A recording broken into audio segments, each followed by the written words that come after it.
sakto po.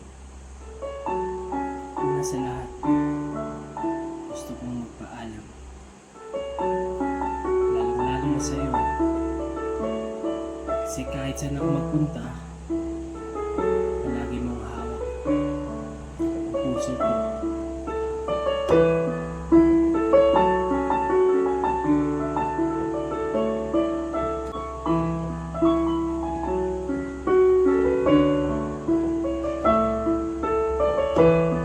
Hindi ko ginusto ang nilayo ako sa'yo. Mahal ngunit ito ang desisyon ng tadhana at may kapal. Alam ko hindi ako magtatagal sa lugar na to na kung saan wala ka. Kaya ulang ako, hindi lang araw, lawan, hindi lang taon tayo di makikita. Kaya ko ba yun?